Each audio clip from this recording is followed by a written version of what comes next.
Introducing our new project around here, the Dodge Dakota Track Truck Project.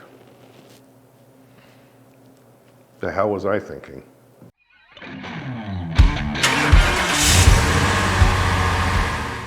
So here we are, looking at the 1987 Dodge Dakota two-wheel drive pickup that we acquired a little time ago. It's a street legal truck that's had a bunch of work done to it before we got a hold of it. And so we decided we're going to turn this thing into a track truck. That meaning we're going to be able to take it out to autocross, auto slam, drag racing, fun things like that. Or so is the thinking. So when we got the thing, it had already been lowered. It had already been converted to a V8. It already had some body work done on the back where they put a roll pan on it and fiberglass tonneau on it. A few other things that were already taken care of. And so I thought it was a pretty good starting point for us to turn this into a daily driver / race truck. So to that end, it actually came with a Holley Sniper fuel injection system in it that was not functioning very well. So me and Lugs and Bentley and all the other men and women who were working on this thing elected to go back to the old school 650 double pump carburetor. We just prefer that stuff. We could have easily gone off and bought a Dodge Challenger and just go and do track days with it and have fun, but part of the fun of doing things like this is the camaraderie, getting together with your friends, scratching your head and trying to figure this stuff out. It's not always the destination, sometimes the journey is involved as well. And this is definitely a case of part of this is the journey. We want to get rid of the Holley Sniper system because Lugs, who's my mechanic, and looked at it and he said the thing's just not functioning properly, and he didn't really like these things much anyway. So, and as we're pretty much old school Mopar guys, we elected to go with the carburetor. So to that end, we started handling the wiring that was all involved. And what a nightmare that turned out to be. Let me show you.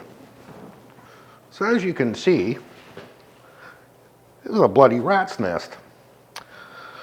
So once we managed to get the 100 miles of black tape and all sorts of weird coverings that they had on here, we'd come to the conclusion that this is not the original harness to the truck, because every single piece of this harness has been cut apart, joined back together, pigtailed, and wrapped with electrical tape. So, as that is just not the way we like to do things, Lug said, okay, we're gonna have to clean this mess up before we can do anything. So the poor lad has taken it upon himself to kill whatever brain cells he's managed to hang on to and fix this nightmare. We have got shit everywhere that we have. People have scabbed on, they've had bypassed stuff. I mean, the car truck came with an original fuel injection system. That got cut apart because apparently a 2-barrel carburetor went on it, so they took out the fuel injection system, took out the high volume pumps, took out whatever was there. They didn't remove it, they just bypassed it. And then they put in just a regular pump and put a 2-barrel on it. Then the fellow I bought the truck from didn't like that system, so he put the Holley system on it. Whereas he had to put all those systems back in again. But instead of trying to figure out the original system, which was redundant, but there, he just ran all new wiring again. So we've got 3 or 4 attempts to rewire this truck to make it do whatever it was doing at the moment.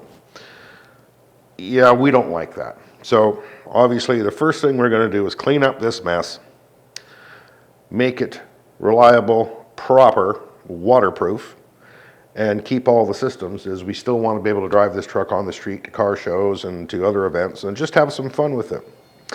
Some of the other things we're going to be doing is, well, fixing the center line of the motor. Just a sec. Okay, so here's the center of the truck. Here's the center of the motor. It's about 4 inches to the left.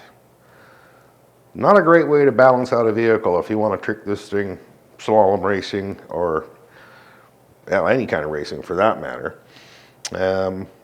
We think part of the problem was the original brake booster was too big. So sooner than change that out, they use the stock one, and apparently there's an actual aftermarket kit that was installed to take a 318 and bolt it into one of these things. So we're dealing with a aftermarket kit that was taking all of this into consideration to allow you to put a 318 in, which is all fine and dandy. And for street running around, that would be fine. Drag racing, probably just as good. But for turning left, turning right, yeah, not so much. So we got to deal with the brake booster. We've got to deal with the headers hitting the steering shaft.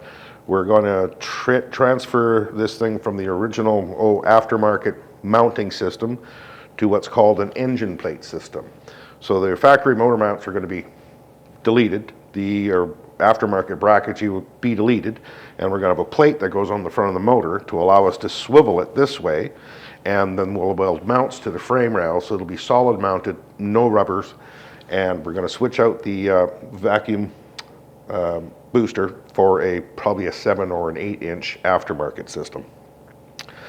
To that, we're also going to be changing out the front coil springs in this, and we're going to go to probably a coilover shock system. So we're going to build new towers and whatnot to be able to adapt to those things.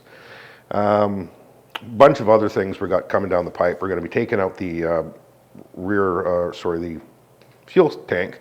We're building an aluminum tank to go in the back of the truck. We're moving the battery from the front of the truck into the box of the truck. So we're going to be recording these things as we go down the road. One of the biggest problems we have on this is this. So one of the biggest problems we're facing, amongst all the other things we'd like to change, is that when they put this puppy together, there is literally an 1/8 of an inch of space from that front pulley to the surface of the rat. You can't even change a belt in this thing. So along with some of the other changes we're going to make, we are going to be redoing the front of all of this, and we're going to put an inline water pump to get rid of the water pump itself and create more space up front. We'll have to build that all in-house along with all the rest of it. But it's a necessary evil if we're going to get the front end of this motor clear enough away from the rad to work on the belts. So here we're looking at the back of the truck, so it's got the hard tonneau cover on it. We're not sure if that's going to stay or not. We might move to something lighter, but once we get the car or the truck up and running again, back on its feet, we will put it on some scales and just see where the weight on this vehicle lies, front to back, left to right. So we'll wait and see. Who knows, having that weight at the back, if we can remove it from someplace up in the front, may be beneficial. Certainly the drag with the hard cover is going to help with the box issue. Yeah, but it's a pretty good starting point, we thought, and we'll carry on from here and see where we get to.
A little too close with it.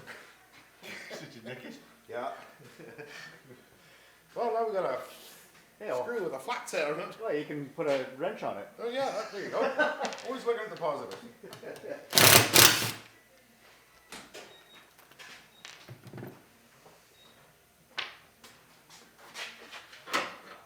Oh, come on. I didn't see that.